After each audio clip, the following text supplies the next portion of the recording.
What if I told you that the world you see, the life you live, and even the future you anticipate are not as solid, predictable, or unchangeable as you've been taught?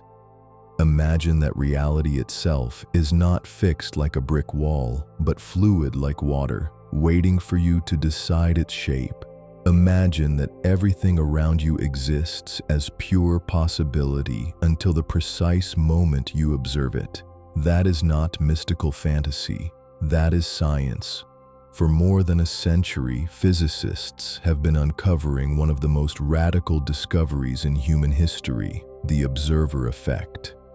The realization that reality does not fully exist until it is observed. At the smallest levels of nature, the very building blocks of your body, your home, your world, do not behave like solid objects. They exist as waves, probability clouds, fields of potential, until you, the conscious observer, direct your awareness toward them. Let's return to one of the most famous experiments ever performed, the double-slit experiment. Scientists fired tiny particles, electrons, at a barrier with two slits. When no one was watching, those particles behaved like waves, spreading out into infinite possibilities, interfering with themselves, existing everywhere at once. But the instant an observer measured them, the wave collapsed. They became fixed, solid particles, frozen in a single location. Observation changed reality. Attention determined the outcome. Pause for a moment. Let that truth sink in. This isn't just a laboratory trick. It is a window into how the universe itself works. The act of observation, the act of awareness, brings the world from possibility into form. That means your attention is not passive, it is creative. Your awareness is not simply watching the show of life, it is writing the script. Each moment, every second, you are collapsing one version of reality out of infinite potential timelines. Let me give you a simple example. Imagine two people who face the exact same challenge. Both lose their jobs. On the surface, the event is identical, but person A interprets it as disaster. They say, "This is terrible. I'll never recover. Everything is falling apart." They focus their energy on fear, rejection, and scarcity. Their observation collapses a reality of struggle. Person B, however, experiences the same job loss but responds differently. They think, "Perhaps this is the opportunity I needed. Maybe life is redirecting me towards something greater." Their focus shifts toward possibility and growth. Their observation collapses a reality of expansion.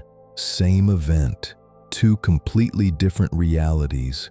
The difference isn't the external world, it's the lens of observation. Now imagine your own life.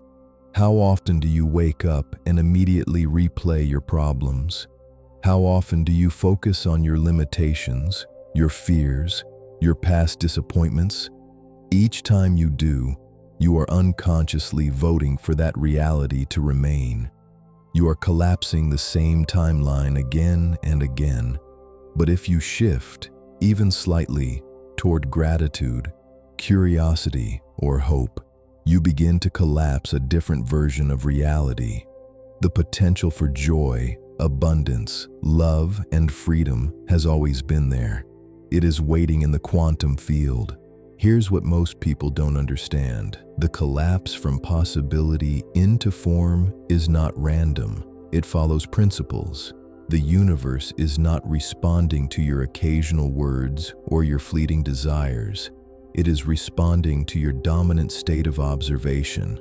The field doesn't care about what you say once in the morning. It reflects what you consistently embody throughout the day. That means it's not enough to write affirmations or think positive thoughts for a few minutes. If you spend the rest of the day in fear, doubt, or resentment, that is the signal you are broadcasting. The quantum field mirrors your most consistent focus. not your occasional wishful thinking. Think about it this way. Your conscious mind is like the tip of the iceberg. You can say, I want abundance, or I want love, but your unconscious mind is broadcasting the deeper, more powerful signal all day long. If your unconscious is filled with fear, unworthiness, and scarcity, that becomes the vibration the universe reflects. This is why people struggle to manifest.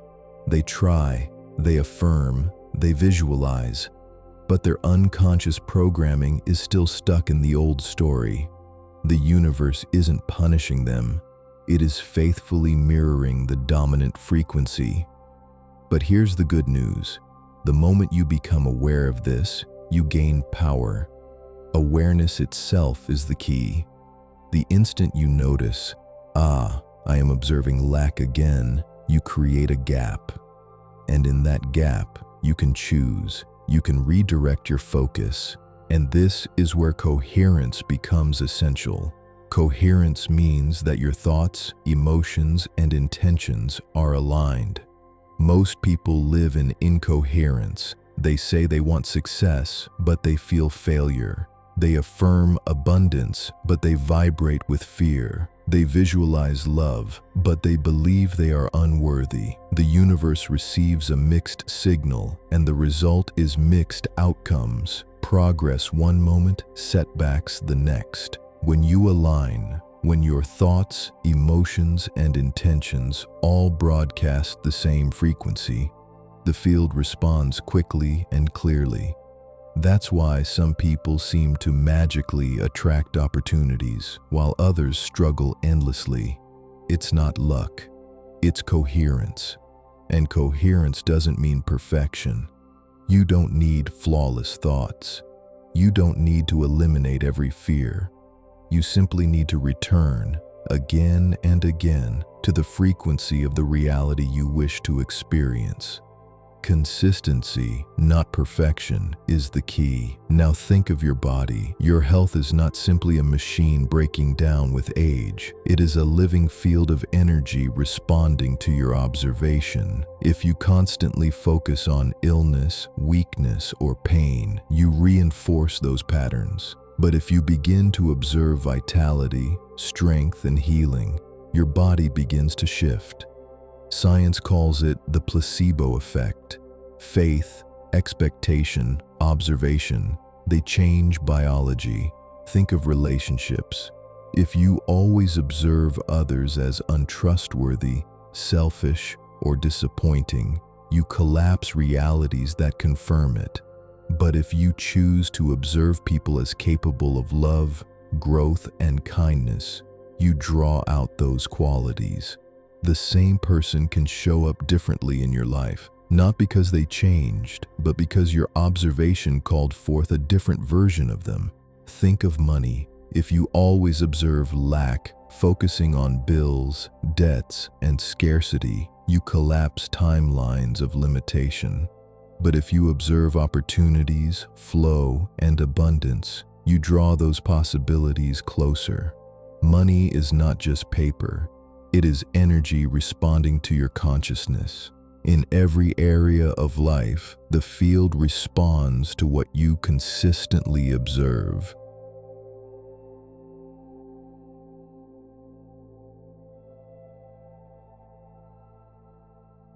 And here's where the real invitation begins. You don't need to force the universe. You don't need to struggle or fight. You simply need to become aware of what you are observing and choose differently. Each thought is a vote. Each focus is a choice. Each moment is an opportunity to collapse a new timeline. This is why practices like meditation, journaling, and mindfulness are so powerful. They help you become the silent observer of your own thoughts. They let you notice where your focus has been drifting, and when you notice, you can redirect. The silent observer does not panic. It does not grasp. It simply watches with clarity, and in that clarity, you gain freedom. When you live as the silent observer, life changes. Suddenly, you are not pulled by old habits. You are not trapped by old stories. You are free to choose, moment by moment, which version of reality to bring alive.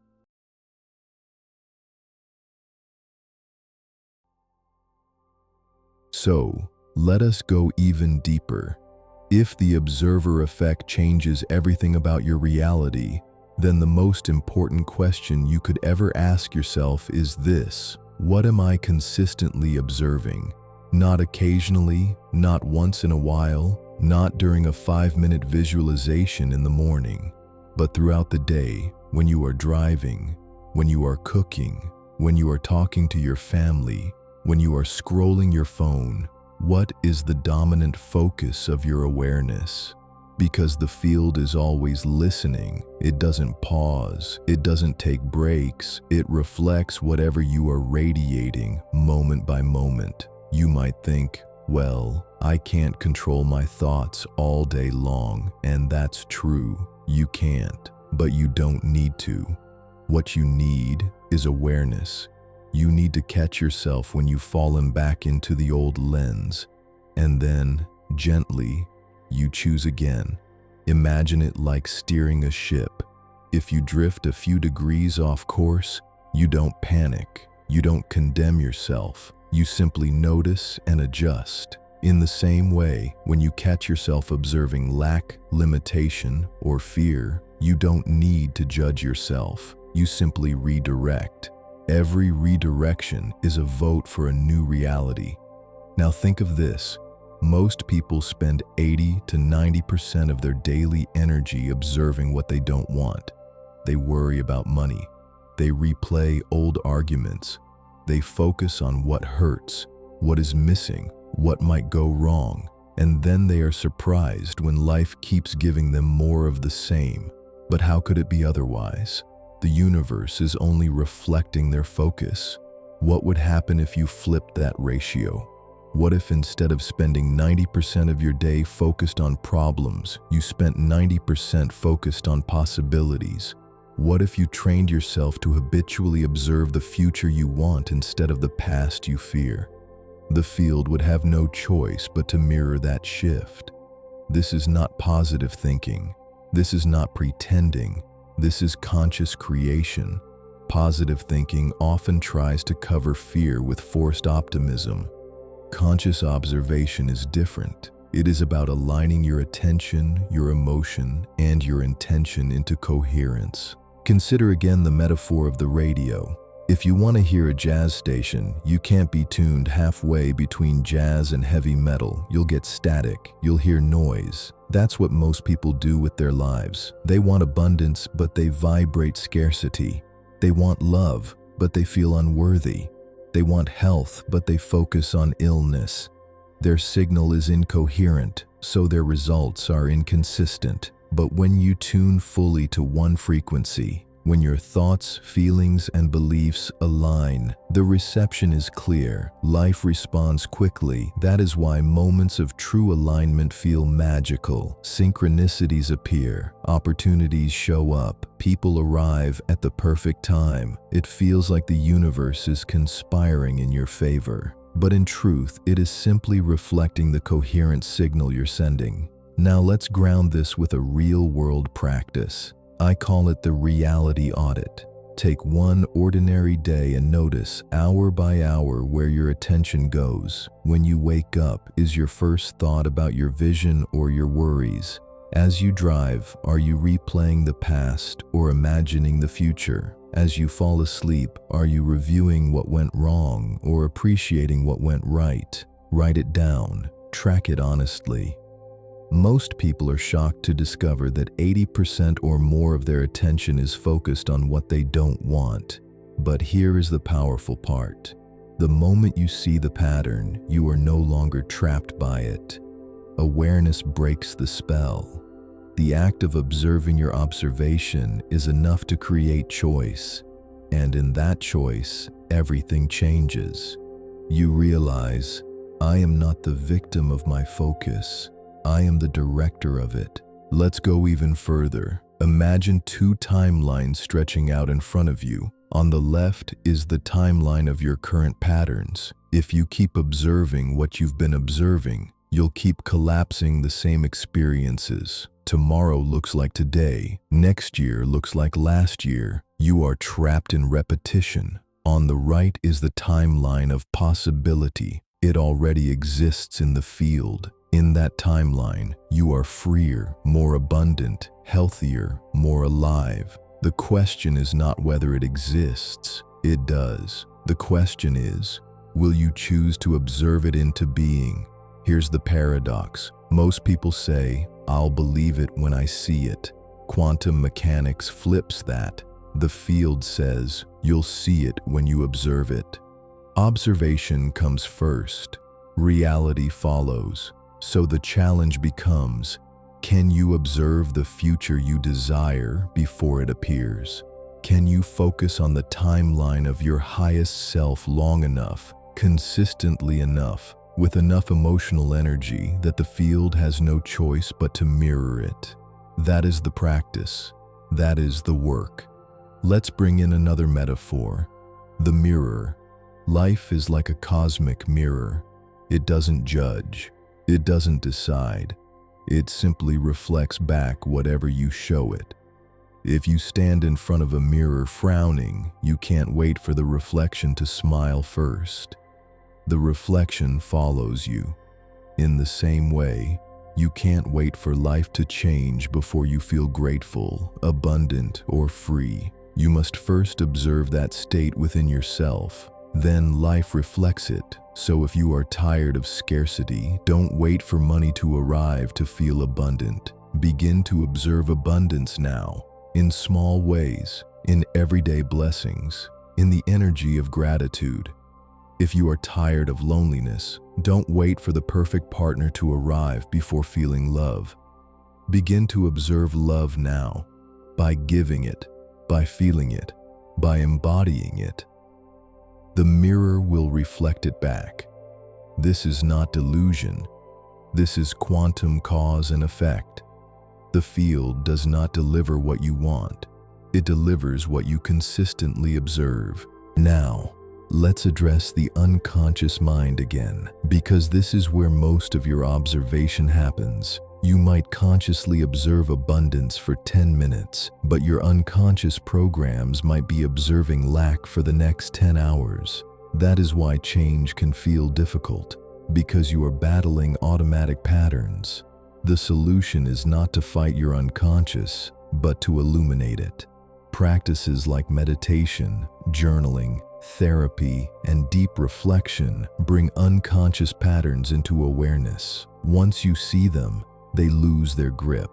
You can then redirect, and every redirection is powerful. Every time you catch yourself in the act of unconsciously observing limitation and shift to observing possibility, you are rewiring your reality. Slowly, gently, consistently, you change the signal. And when the signal changes, the reflection changes. Let's make this practical with another scenario. Imagine two people both face illness. Person A constantly thinks, I am sick, I am broken, I am trapped in this condition. Their body receives that observation. Their cells align with the expectation of illness. Healing becomes difficult. Person B, however, acknowledges the illness but chooses to focus on healing. They observe vitality, they imagine recovery, they feel gratitude for every small improvement. Their body responds, their immune system strengthens, their healing accelerates. Same illness, different observation, different outcome. Or consider finances. Person A constantly obsesses over debt, bills, and what is missing. They observe scarcity all day long, and so scarcity continues. Person B acknowledges their bills but chooses to focus on opportunities, creative ideas, and small signs of abundance. They feel gratitude for what they have, however little. And as they sustain that observation, new opportunities arise. The field reflects abundance. Again, same external condition, different observation, different outcome. This is why some people seem to effortlessly attract good fortune while others struggle endlessly. It is not about luck. It is about observation. The universe does not play favorites. It does not reward or punish. It reflects, always. So ask yourself right now, what am I consistently observing? Not what do I say I want, but what do I actually feed with my focus, my attention, my emotional energy? That is the reality you are creating.